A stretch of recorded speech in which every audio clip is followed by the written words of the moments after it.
Imran Khan once captained his country at cricket. Now the talk in Pakistan is of him leading his country again, perhaps as Prime Minister. Certainly only someone as revered as Imran could have pulled off his latest coup. In Islamic Pakistan, Imran has taken a foreigner as his bride, a foreigner with a Jewish background who is half his age. Jemima Goldsmith, daughter of a British billionaire, has gone to live with Imran in his home city of Lahore. Her husband says his playboy days are over. He is committed now to changing his country fundamentally.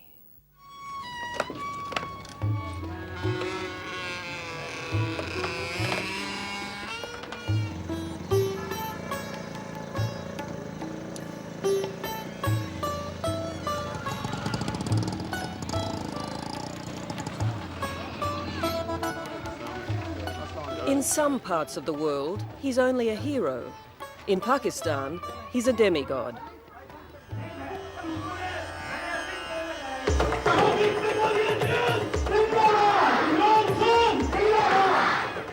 But Imran Khan doesn't care anymore for the game that brought him all the adulation.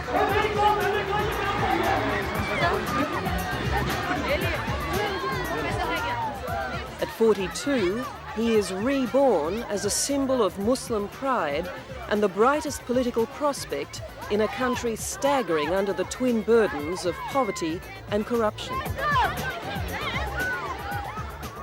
You know, if I see my country heading downwards, and why should I not talk about it or say something and make myself heard and hope that other people join in?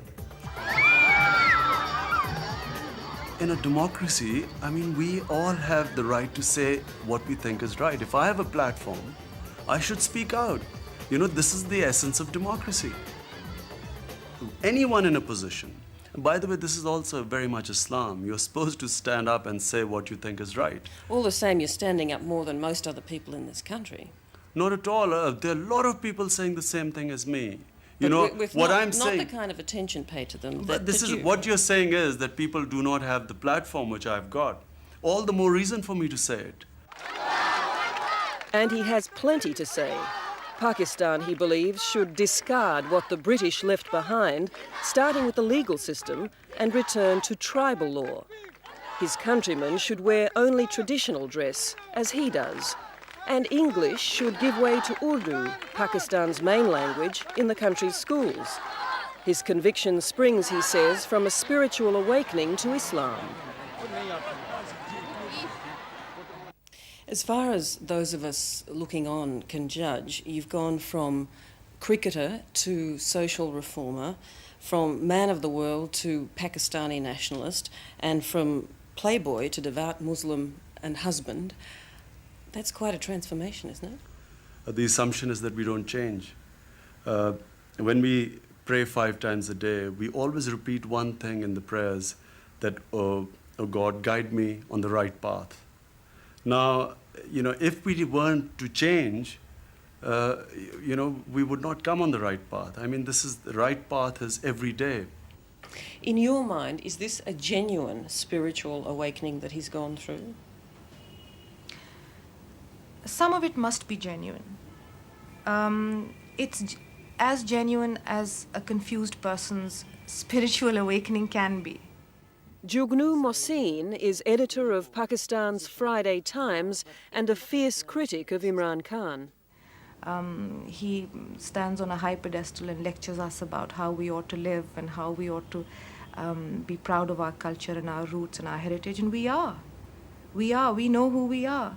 It's he who doesn't know who he is.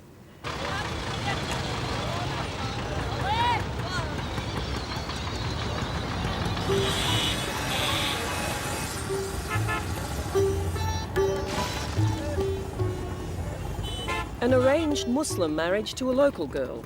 That was the expectation. An expectation encouraged by Imran himself in Pakistan.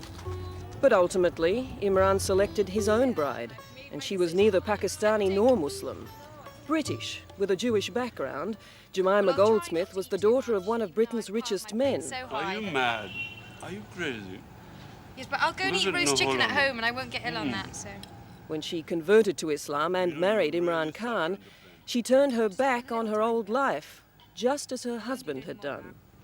Have a bit of yogurt and some rice. Yeah?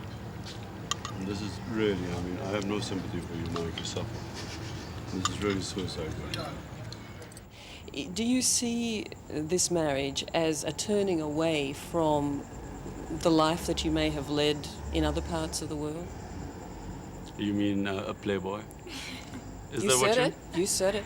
You mentioned a headline to me earlier. What was it? Love rat in the papers? Romeo rat. A Romeo rat. Romeo rat. Did you think you were That was- marrying a Romeo rat? Well, I hoped I wasn't. I don't think you're a Romeo rat. Tell me, does the word love play a part in what has brought you together? I hope so.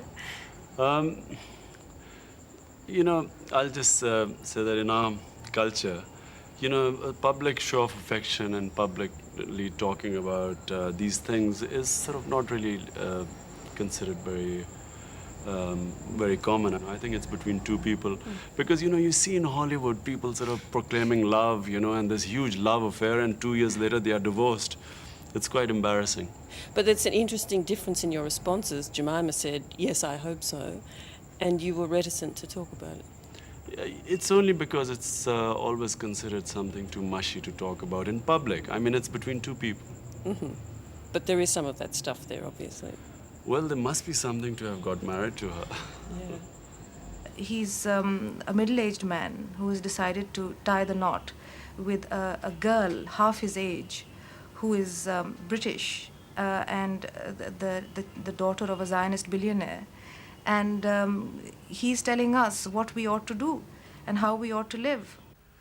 Now, if I married because the other culture was superior, if I married her because I thought she was white and superior in English, then of course it is a hypocrisy. The fact is that an English girl has come and started living in my culture. Assalamu alaikum. I recognize you. Assalamu alaikum. Kya If there's a reason, other than his fame and his faith, that Imran Khan is seen as a political contender, this is it. In less than 5 years, he raised the Shaukat Khanum Memorial Cancer Hospital from the ground. A world-class cancer treatment and research facility, it was built in honour of his mother, who died of cancer in 1985. And it was built almost entirely on the strength of his passion for the cause. A passion Jemima is now caught up in. Best laboratories in, they think, in Asia, one of updated compared to any laboratory in the world. I haven't seen this before either, so it's a guided tour from the zoo. No. I've only really been to the wards. People, the longer they live, I guess, accumulate more wisdom. Do you have any sense of Imran, who is twice your age, Yeah. being a wiser person than you are now? Yeah, I mean, I think he's definitely got a lot to teach me, but And you're I don't prepared to know if he's- learn from him? yeah, I hope he's prepared to learn from me a bit too. But at 21, who knows? Who knows what I can teach? Imran speaks a lot about choosing a wife who has a vision that is compatible with his vision. Do you feel that you share his vision? Well, I hope so. And you believe that And the two believe of in you the do? same things. Yeah, I think what instinctively I think he's instinctively I would say that on most occasions I believe in his judgment. You know. You mean my husband is never wrong? No, I don't mean my husband's wrong. He's wrong quite often, but I mean that that what he believes in instinctively is something which actually we share. You know, I'm being so hopelessly inarticulate. No, you're I'm sorry. She thought it wasn't, there was no hope. On his fundraising drives for his hospital and his newly launched literacy campaign, Imran Khan is seen by the public as a man who gets things done for the love of it. Genuinely, I didn't actually realise how completely he's wholeheartedly dedicated his life to this project. But his enemies in government see nothing but a potential political adversary, even though he denies it. I mean, if I wanted to join politics, my first offer was way back 6-7 years back, when General Zia offered me to join the interim government as a minister. You know, I mean, if that was all this manipulation was going to be propelled into a ministership with a flag in front of my car and sitting in high office, I would have jumped in by now. There's at least one person in this country who does not accept Imran Khan's assurances that he has no political aspirations, and that's the Prime Minister of Pakistan, Benazir Bhutto. She and her government have done everything imaginable to erase Imran Khan from the minds of Pakistanis, and they've gone to some grotesque lengths to achieve that. An ad for Khan's cancer hospital has been banned from the nation's TV screens. A promotion for the national airline trumpeting Pakistan's spectacular 1992 World Cup win has one stunning omission. It makes no mention at all of the captain who led them to that glorious victory. You know, we are blotted out of television. We cannot make an appearance on TV. One producer, just because he let my name go through, was suspended for 4 days on Lahore television because in a quiz program he let my name slip. The hospital has not been shown on Pakistan television ever since it's been made. People haven't seen the hospital.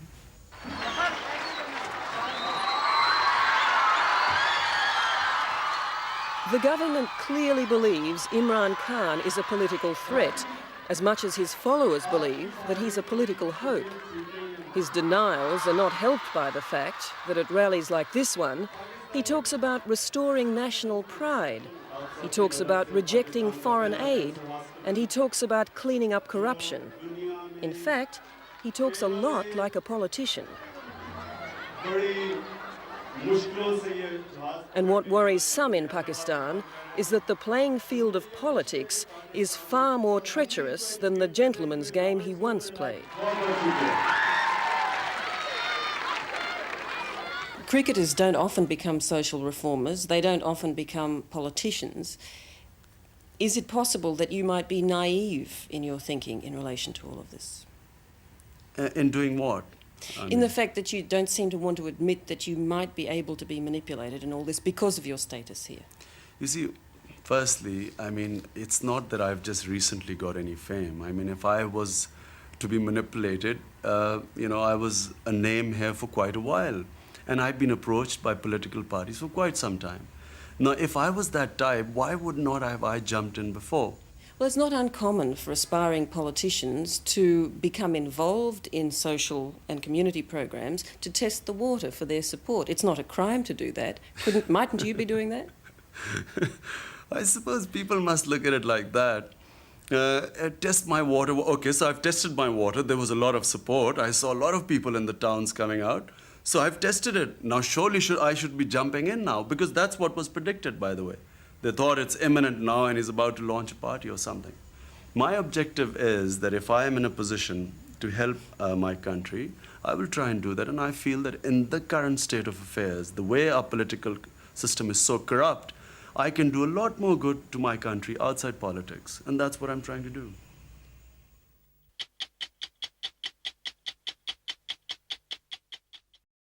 Hello, I'm Tara Brown. Thanks for watching. To keep up with the latest from 60 Minutes Australia, make sure you subscribe to our channel. You can also download the 9Now app for full episodes and other exclusive 60 Minutes content.